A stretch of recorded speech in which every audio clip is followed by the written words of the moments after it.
Dans cette vidéo, nous allons parler de PGDC et PPMC. PGDC, il s'agit donc de plus grand diviseur commun et PPMC, plus petit multiple commun. Nous allons voir deux méthodes pour calculer des PGDC et des PPMC. Alors une méthode par comparaison des listes, alors soit de diviseurs si on parle de PGDC, soit de multiples si on parle de PPMC. C'est la méthode que vous avez appris il y a bien longtemps. Cette méthode consiste à simplement faire la liste, alors simplement, disons de faire la liste des diviseurs, si je veux calculer un PGDC, et puis de comparer dans cette liste, de regarder les diviseurs que j'ai en commun. Et puisque je cherche le plus grand diviseur commun, eh bien je regarde le plus grand. Alors ici, 90 n'est pas commun, 45 n'est pas commun, 30 ne l'est pas non plus, 18. J'ai trouvé 18, donc le PGDC est 18. Donc on voit que c'est très simple. Alors bien sûr, ça nécessite, a priori, avant même de faire cette comparaison, de devoir faire les listes. Et c'est là que quelquefois ça peut être un petit peu compliqué. Mais on va le voir dans des exemples plus tard. Donc voici comment on calcule un PGDC. Pour le PPMC, même principe, on fait la liste des multiples, alors des premiers multiples, puisqu'on sait que la liste des multiples est infinie. Donc ici j'ai fait la liste des premiers multiples de 54, de 90, et puis de nouveau, même principe, je compare. Alors cette fois-ci, je veux le plus petit qu'ils ont en commun, évidemment pas 0. Alors 90, non, 180, non, 270, j'ai trouvé le PPMC qui vaut donc 270. Voilà. Donc méthode très simple, mais encore une fois, ça nécessite, avant de pouvoir faire cette comparaison, de faire ces listes, et ça peut quelquefois être très long. C'est pour ça qu'on introduit une deuxième méthode qui est alors plus technique, mais qui permet de calculer des PPMC et des PGDC de nombres beaucoup plus méchants, comme on va le voir dans les exemples.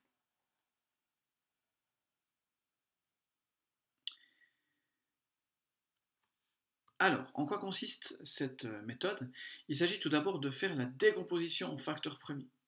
Donc je vous renvoie à une vidéo précédente si vous avez des soucis à ce niveau-là. Mais je vais prendre les exemples et ensuite revenir à la théorie. Vous avez ici deux nombres, 30 et 550. Je les ai déjà décomposés en facteurs premiers. Donc de nouveau, il y a toujours un travail avant de pouvoir calculer le PGDC ou le PPMC en soi. Ici, c'est la liste. Ici, c'est la décomposition. Alors une fois que j'ai fait la décomposition, comment on calcule le PGDC? Eh bien, j'ai des nombres premiers ici. Eh bien, je vais regarder ceux qui sont en commun dans les deux listes. Donc, quel nombre j'ai en commun dans les deux listes? Eh bien, je vois que j'ai 2, donc je le mets. Et puis, j'ai également 5. Voilà. Et puis maintenant, je remarque que j'ai des puissances quelquefois. Alors, pour calculer le PGDC, je dois prendre donc les nombres premiers qui sont communs dans la décomposition, et je dois prendre les exposants les plus élevés auxquels ces nombres apparaissent. C'est-à-dire, si je prends 2, ici c'est 2 puissance 1, puisqu'il n'y a rien, et ici c'est 2 puissance 1. Donc là, ça ne pose pas de souci, je mets 2 puissance 1. Et puis maintenant, si je reprends 5, 5 ici, il est à la puissance 1, et ici, il est à la puissance 2. Alors pour le PGDC, je prends l'exposant le plus petit, c'est-à-dire que je prends 5 puissance 1. Donc ici, je peux laisser 5 puissance 1. Voilà. Et puis bon, là, je peux calculer une fois que j'ai fini ça, et ça fait 10. Alors souvent, on vous évitera, on vous dira qu'il n'est pas nécessaire de calculer le produit ici. Alors ici, c'est assez facile. Quelquefois, surtout pour les PPMC, c'est assez délicat. Ça peut être assez compliqué de le faire à la main. Alors si vraiment on devrait utiliser la machine, ce serait quand même plus pratique. Ça, c'est le PGDC. Donc on prend seulement les nombres qui sont communs et on prend les exposants les plus bas. Et maintenant, pour les PPMC, qu'est-ce qu'on fait? Eh bien, cette fois-ci, on va prendre tous les nombres qui se trouvent là. Donc quels sont les nombres qui se trouvent dans ces listes? Eh bien, j'ai 2, j'ai 3, j'ai 5 et j'ai 11. Puis maintenant, je regarde les exposants. Alors cette fois-ci, je vais prendre les exposants les plus hauts. Alors 2, comme avant, là c'est 2 puissance 1, là c'est 2 puissance 1, donc je garde 2 puissance 1, ça change rien. 3 maintenant. 3 il apparaît ici, il apparaît pas là, donc la puissance la plus élevée c'est 3 puissance 1, de nouveau je laisse comme ça. 5, alors ici il apparaît à la puissance 1, ici il apparaît à la puissance 2, mais je prends la puissance la plus élevée, l'exposant le plus élevé, donc ça fait 5 puissance 2. Et 11, il apparaît que ici à la puissance 1, donc je le laisse à la puissance 1. Voilà, et alors vous voyez tout de suite que ça peut être un petit peu plus compliqué de calculer. Alors ça ici, ça fait quelque chose comme 1650. Mais peu importe, je vais même l'effacer, on s'en fiche. La plupart du temps, en tout cas quand on travaillera ensemble, il suffit de donner le produit comme ça, pas la peine de le calculer. Deuxième exemple, un petit peu plus méchant, hein, vous voyez que là il y a des nombres. Alors, ici on pouvait y aller avec les diviseurs, on s'en sortait encore. Ici par contre, voilà, ça devient vraiment méchant. Donc 6776, 7260. Alors, première étape, faire les décompositions en facteurs premiers. Ici elles sont faites, c'est cadeau pour cet exemple. Puis maintenant, comment on calcule le PGDC? Donc je répète, on prend que les nombres qui sont communs. Donc ici, qu'est-ce que j'ai en commun? J'ai le nombre 2, 7 il n'est pas en commun, et j'ai le nombre 11. Puis maintenant, je prends les exposants les plus élevés. Donc ici, j'ai 2 puissance 3. Ici, j'ai 2 puissance 2. Pardon, le plus bas des exposants. Et donc, je prends 2 puissance 2. Et puis 11, eh bien, j'ai 11 au carré, 11 au carré. Donc, je prends 11 au carré. Voilà pour le PGDC. De nouveau, je ne vais pas m'amuser à calculer ce que ça fait. Je vais même d'ailleurs retirer ici ce que j'avais écrit, puisqu'on se contente de l'écriture sous forme de produit. PPMC maintenant. Alors cette fois-ci, je prends tous les nombres qui apparaissent dans les décompositions. Donc j'ai le 2 qui apparaît, j'ai le 3, j'ai le 5, j'ai le 7 et j'ai le 11. Puis maintenant les exposants. Alors, cette fois-ci, c'est juste les exposants les plus élevés. Donc ici j'ai 2 puissance 3, ici j'ai 2 puissance 2, le plus élevé c'est 2 puissance 3. Ensuite 3, ben, il apparaît que ici la puissance 1, donc je laisse à la puissance 1. 5, même chose. 7, il apparaît que ici, la puissance 1, donc je laisse puissance 1. Et 11, ici j'ai 11 au carré, donc c'est 11 au carré le plus élevé. Et voilà. Voilà comment on calcule des PPMC et des PGDC, disons, plus compliqués. Alors, au niveau 1 en tout cas, on vous laisse le choix de la méthode. Donc vous pouvez très bien faire cette méthode-là. En général, les exemples qu'on vous donne, en général, vous pouvez les faire avec des listes. Vous pouvez vous en tirer, mais dès qu'on arrive à des choses plus méchantes, et ça c'est le cas au niveau 2, et bien là c'est très compliqué de faire des multiples et des diviseurs, donc on passe plutôt aux décompositions et ça se passe beaucoup mieux, ça va beaucoup plus vite.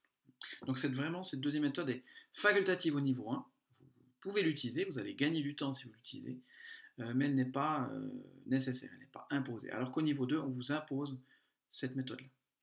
Alors, avant de passer à des exemples, quelques cas particuliers, des cas où finalement il y a besoin de faire aucun calcul, et il serait bien que vous le voyiez pour gagner du temps.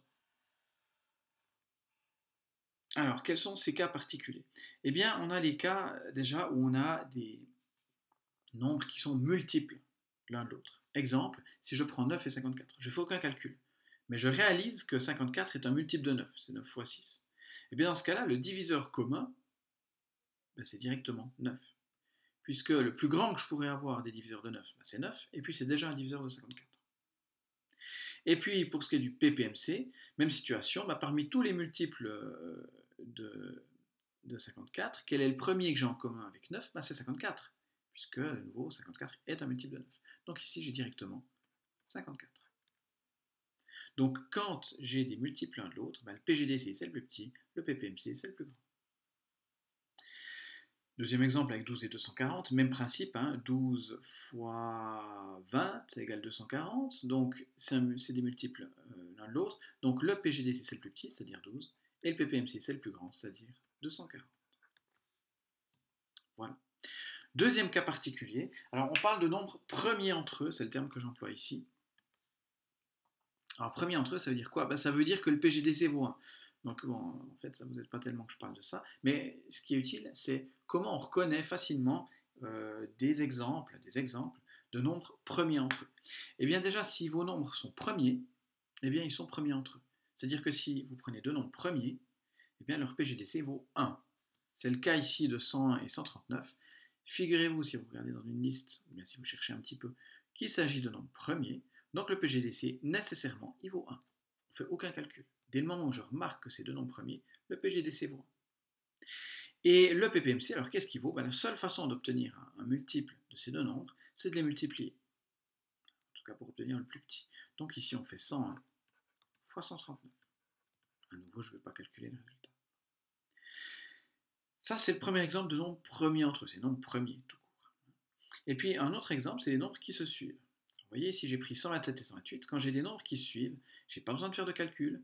Si je retiens directement que c'est des nombres premiers entre eux, ça signifie que le PGDC vaut 1. Et de nouveau, le PPMC vaut le premier fois le deuxième. Donc, essayez de retenir ces exemples-là. Donc, quand j'ai des multiples l'un de l'autre, eh bien, je peux dire que le PGDC c'est le plus petit et le PPMC c'est le plus grand. Puis quand j'ai soit des nombres qui suivent, soit des nombres premiers, le PGDC vaut forcément 1, et puis le PPMC vaut le produit des deux nombres.